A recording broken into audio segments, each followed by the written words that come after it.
Энэхүү нэвтрүүлгийг Joyce Meyer-ийн үйлчлэлийн хамтрагчид болон түүний найз нар нь ивент итгэсэн бол. Танд л гэж хэлэхэд Бурхан таныг хизээж орхихгүй учраас та бууж өгч болж болохгүй. Та магадгүй нэг зүйл хийгээд түүнийгээ хийх гэж хэтэрхий их цаг гаргаж байсан ч хамаагүй бууж өгч болохгүй.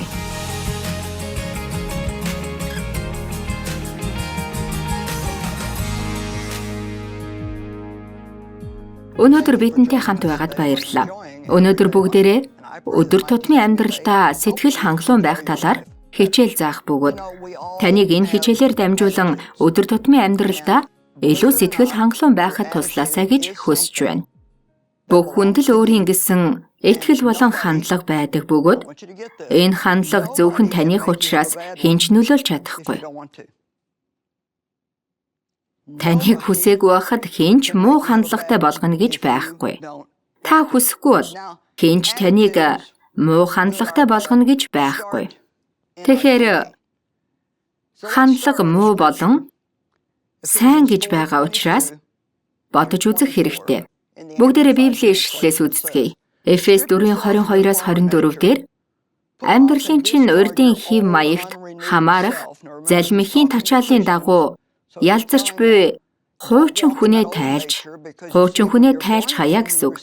Тэр Христэд итгэгч хүмүүсийн тухай ярьж байгаа бөгөөд тэднийг хуучин хүнээ хай гэсэн учир нь та Христэд итгэснээр дахин төрсөн шинэ хүнийг хүлээж авсан. Бурхны мөн чанартай болсон. Тиймээс та Бурхантай адил зан чанартай байхын тулд түүнийг сонгосон гэсэн үг юм.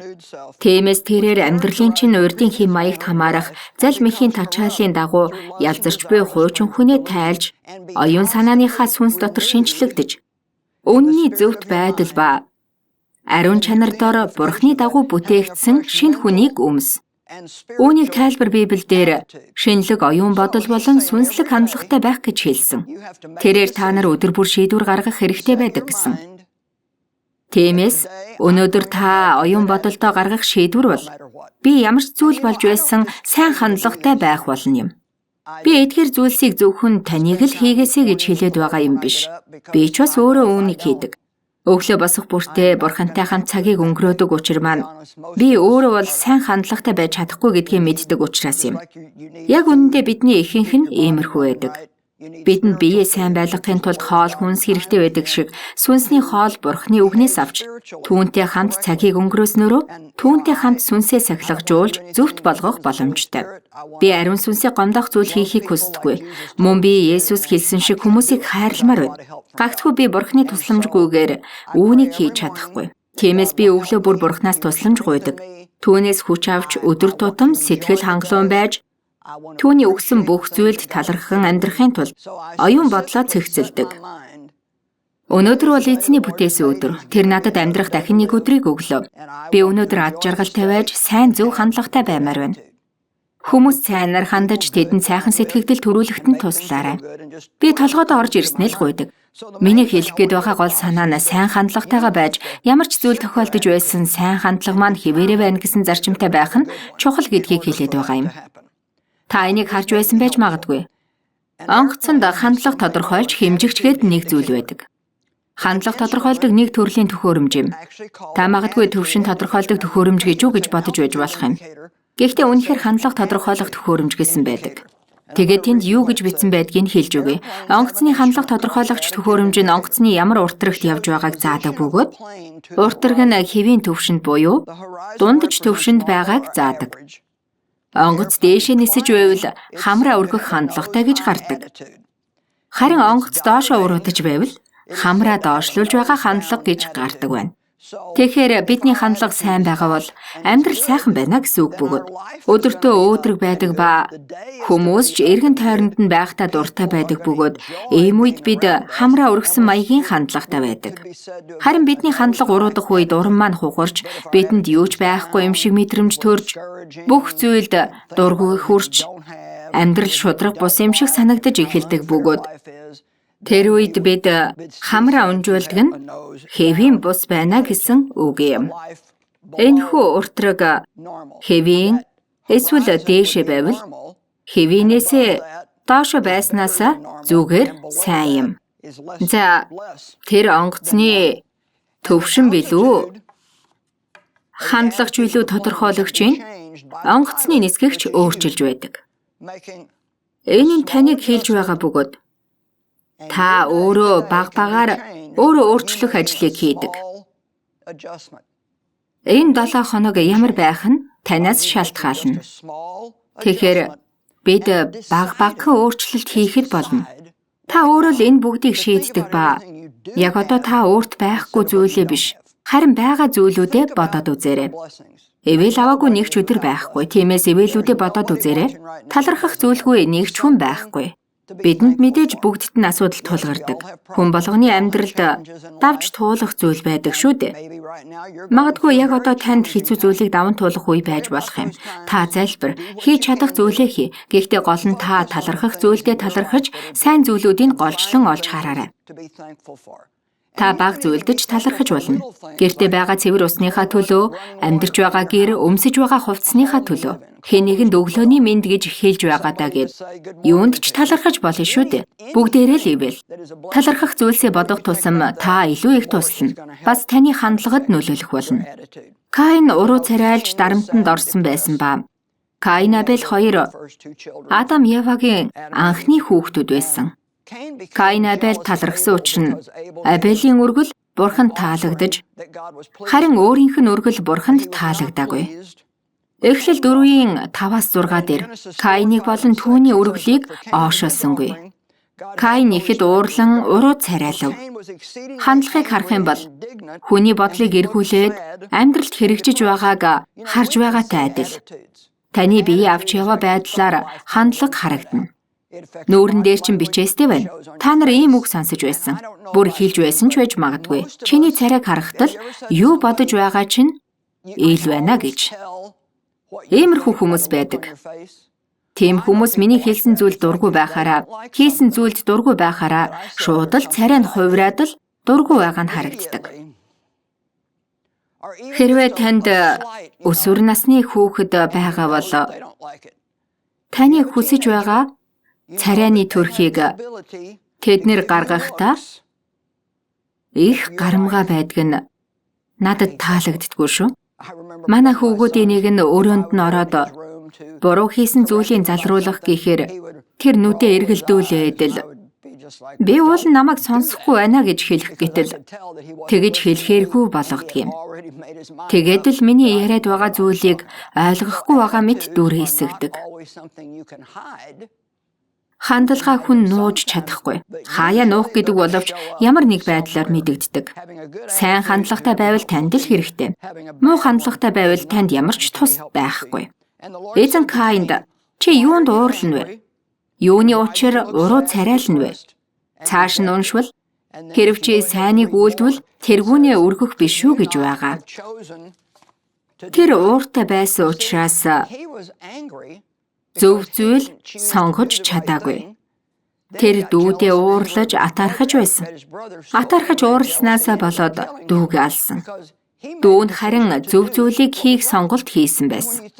Та бидэнд атаархал төрдөг. Гэхдээ бид бусад хүмүүст байгаа зүйл надад байвал, тэдний хийж байгаа зүйлийг би хийж чадаж байвал бид атаархдаггүй. Зөв шийдвэр гаргавал эвээгдэх болно. Харин буруу шийдвэр гаргасан хүн эвэл авч чаддаггүй. Гэхдээ л хүн болгонд өөрийнхөө амьдралыг ивэлтэй байлгахын тулд зөв шийдвэр гаргах сонголт нь байдаг юм. Хэн нэгнийг зөв зүйл хийснийхэн төлөө тэр хүнд муугаар хандах шаардлага байхгүй. Яагад гэвэл зөв шийдвэр гаргах сонголт танд ч байгаа. Би таныг зөв шийдвэр гаргаж зөв хандлагатай байгаасаа гэж хүсэж байна. Би та нарыг бүгдийг хамраа дээш өргөсөн зөв хандлагатай байгаа гэж итгэж байна.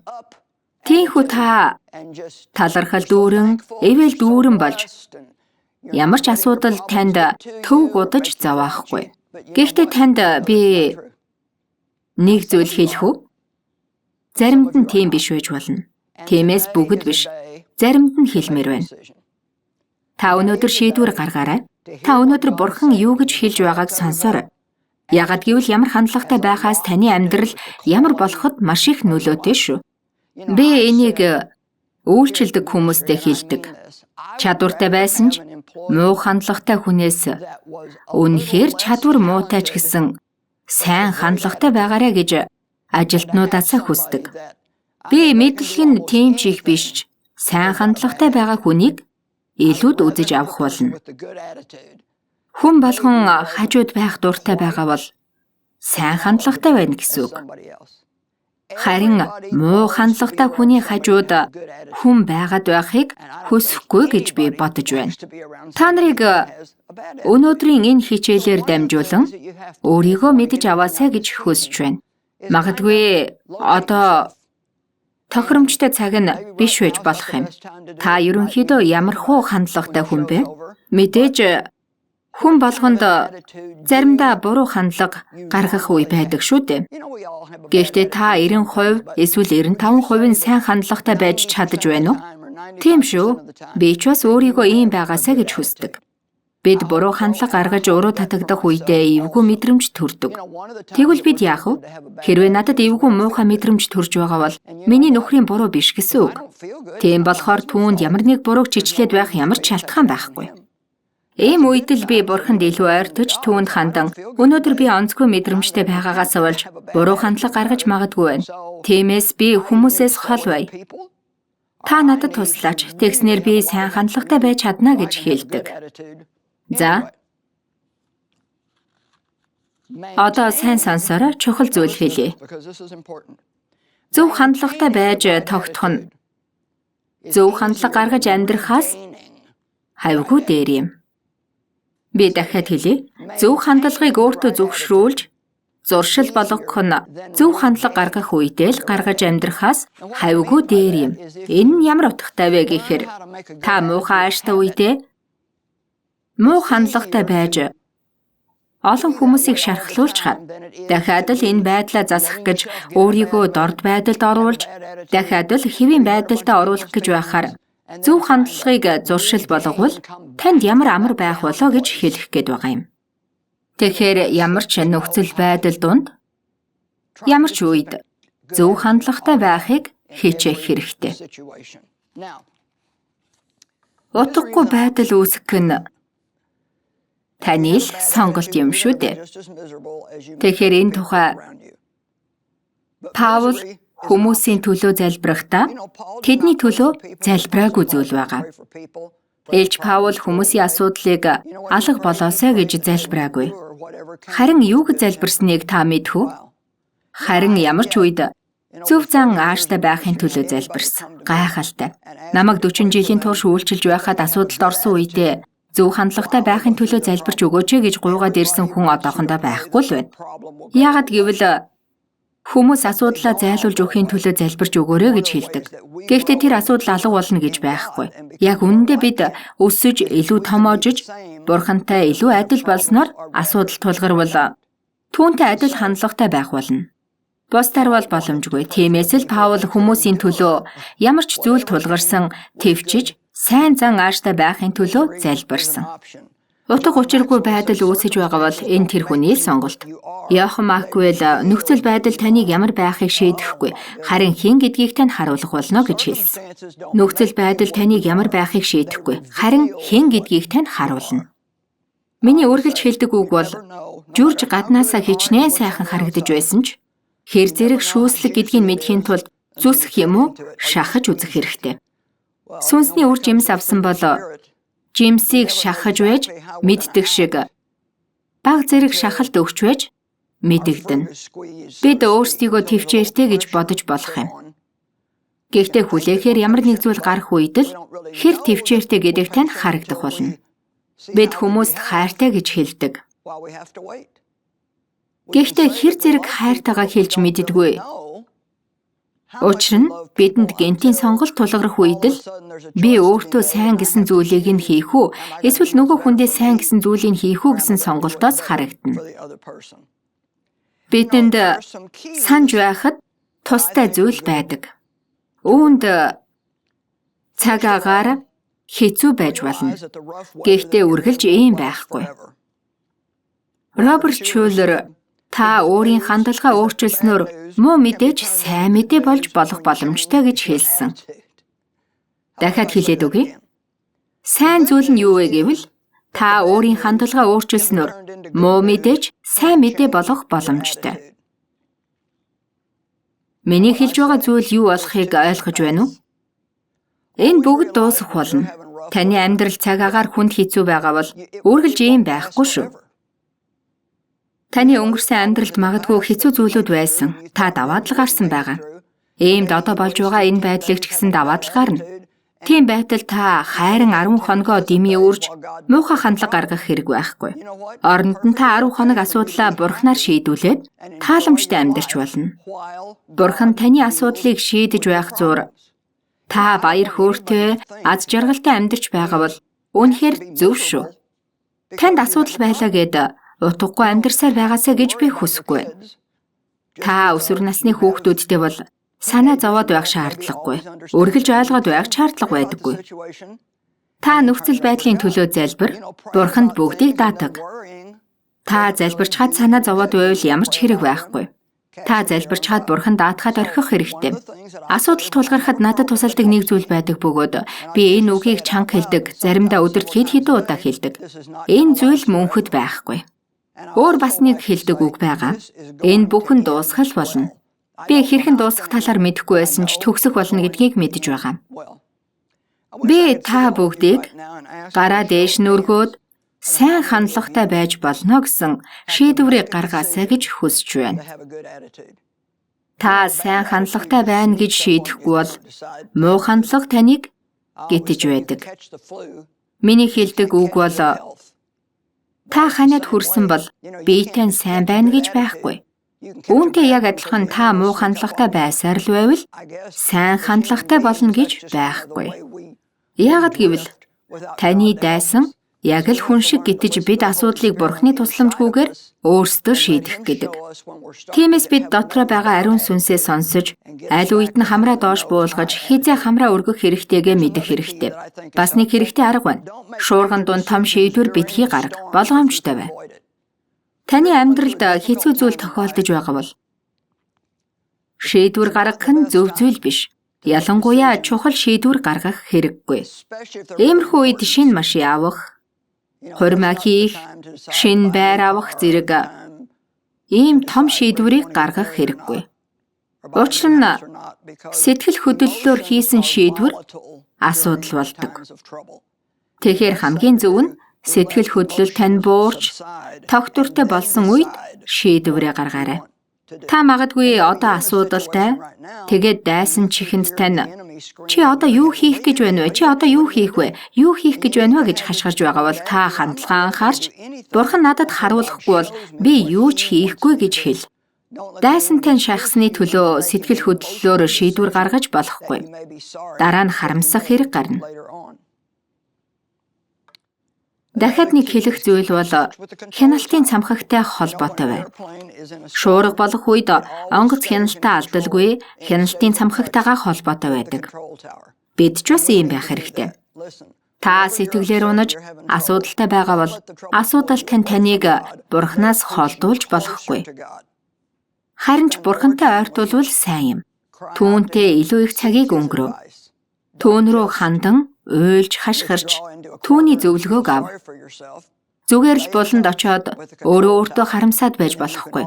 Харин ч хяналтын цамхагтайгаа байнга холбоотой байж хамраа өргөсөн хандлагатай бай. Дараагийн 5 дахь зүйл бол юмыг харах хараа юм. Бид хэрхэн шийдвэр гаргаж байгаа нь бидний харах хараанаас шалтгаалдаг. Энэ чухал зүйл бөгөөд юмыг зөвөр хардаг байх хэрэгтэй юм. Танд уншиж өгөх түүх байна. Бага зэрэг урт ч гэсэн үн цэнтэй болохоор биднийг ойлгоход тустай байна.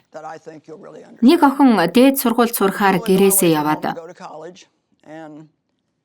удаан хугацаанд аав ээжтэй захиа бичээгүй байсан. Би сургуульд явснаасаа хойш одоо бичгээр шийдэж байна. Өмнө нь захиа бичээгүүд уучлаарай. Та нарыг захиаг минь уншихаас өмнө суугаасаа гэж хүсэж байна. Энэ хэсэг нь үнэхээр зүрх дээлсэхэр байна шүү. Та нар суусан уу? Суугаагүй бол унших хэрэггүй шүү. Би энд сайн байгаа. Намайг энд ирсний дараа дотор байранд галгарч би цонхоор үсэрснээс болоод гэмтсэн. Гавал тархины гэмтэл маань нэлээд сайн эдгэрсэн. Заримдаа өдөр бүр биш ч хаяал баг зэрэг толгоо өвддөг. Сайн зүйл нь манай дотор байранд гал гарч намайг үсрэх үед гал командад ажилдаг нэг хүн нь намайг аварч эмнэлэгт хүргэж өгч мөн авч ирдэг болсон. Намайг эмнэлгээс гаргахад манай өөрөө шатсан учраас надад амьдрах газар байхгүй болсон байсан. Тэгээд тэр залуу надад сайн хандаж подволын өрөөгөө надтай хуваалцъя гэсэн. Жижигч гэсэн хөөрхөн байр байсан. Тэр сайн залуу надад хайртай болж бид гэрлэхээр шийдсэн. Бид өдрөө товлоогүй байгаа. Гэхдээ жирэмсэн болохоор гэдэс томорхоос өмнө хийн. Тийм ээ аав ээж минь би жирэмсэн. Та нар өвөө эмээ болохыг хүсэж байгааг би мэдэж байна. Тиймээс хүүхдэд маань надад ханддаг байсан шиг зориулалт, хайр халамжаа өгнө гэдэгт итгэж байна. Бид хурмаа хоошлуулж байгаа шалтгаан нь найз залуу минь халдварт өвчтэй. Би бас хайхрамжгүйгээсээ болоод авсан. Тийм байсан ч та нар түүнийг минь гэр бүлдээ гараад илгэн угтаа авна гэдэгт итгэж байна.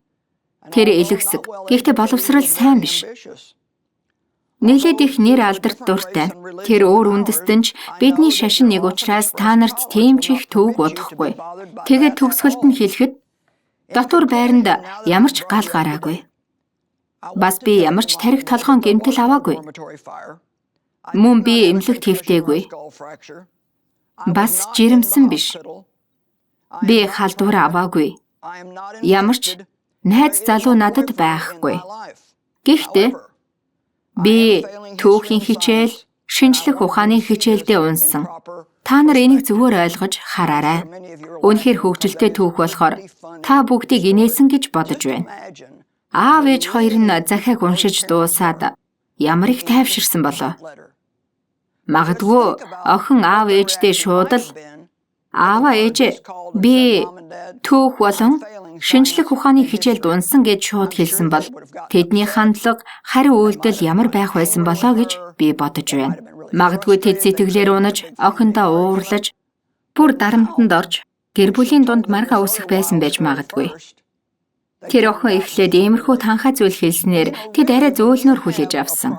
Таны амьдрал асуудалтай шуурган дунд байгаа бол та энэ зүйл болоогүй байсан бол сайн байх байсан. Гэхдээ энэс ч илүү муу зүйл байж болох байсан гэж бодоод үзээрэй. Саяхан надад нэг асуудал тулгарсан юм. Би нэг газарт очих хэрэгтэй болсон. Гэхдээ цагтаа очимоор байсан боловч би хоцорхоор маягтай байсан болохоор сэтгэлээр унссан. Бид нэр хурдны замаар гараад явж байтал биднийг явхаас 45 секундын өмнө хурдны зам дээр том осол болж зарим нэг хүмүүс амиа алдсан харагдаж байсан. Тэгээд энийг хараад Бурхны надад ойлгуулсан зүйл нь би хүсснээрээ цагтаа яг гарсан бол энэ осолд ч орж болох байсан гэдгийг надад ойлгуулсан юм. Бидний амьдралын цаг хугацаа Бурхны гарт байдаг учраас заримдаа тэр бидний хүсэж байгаа зүйл цадаа болж та хийх гэсэн зүйлээ хийж чадахгүй тохиолдол байдаг. Ягд гэвэл та өөрөө мэдэхгүй байсан ч тэр таныг ирээдүйд учирч болох асуудал өвдөлтөөс хамгаалж аварсан байдаг. Тиймээс үргэлж зөв хандлагатай байж Бурхан бидний төлөө хамгийн сайныг хийх болно гэдэгт итгэх хэрэгтэй. Бид эерэг байна гэдэг нь асуудал хэцүү зүйлээ үгүйсгэн гэсэн үг биш юм. Харин Бурхан бидний асуудлаас хавьгүй илүү гэдэгт итгэх юм. Би нэг удаа хотоос гадна нэг эмэгтэйтэй кофе шопт ярилцсан. Тэр эмэгтэй намайг зурагтаар харсан учраас таньсан. Тэгээд өөрт байгаа асуудлуудаа надтай ярьж эхлэхдээ Жойсо амьдрал надад хатуу хандаж байна гэдэл амьдралд нь тохиолдсон нэлээд хэдэн зүйлийг яриад дараа нь Жойсо яг үндэ бол амьдрал намайг автобус доогуур шидчихсэн гэж хэлсэн. Тэгт нь би тэрд орно. Хонгор минь намайг ч бас автобус доогуур шидчихсэн байсан. Гэхдээ би өөрийгөө автобусанд ороос гаргаад харин тэр автобусаа яаж жолоодохыг сурсан гэж хэлсэн. Та нарыг ч бас өнөөдөр ийм сонголт хийгээсэй гэж хүсэж байна. Таны амьдралд үнэхээр хэцүү зүйлүүд тохиолдож байсан байж болно. Та магадгүй би азгүй хүн юм да гэж хэлж байж болно. Харин би бол Бурхантай хамт байхад азтай азгүй гэж зүйл байдаггүй гэж боддог. Зүгээр л итгэлтэй байдал болон үл итгэлэл гэж байдаг. Бурханд итгэж, үгийн амлалтанд л итгэх хэрэгтэй. Та Бурханаас холдож бууж өгч орхихгүй бол тэр хизээч таныг хаяна гэж байхгүй. Таны амьдралд магадгүй нэг зүйл тохиолдож, тэгээд энэ байдлаа зохицуулах гэхээр хэтэрхий удаад байгаа юм шиг санагдаж байж болох юм. Тийм байсан ч хамаагүй та найдсаар байгаарай. Бууж өгч болохгүй шүү.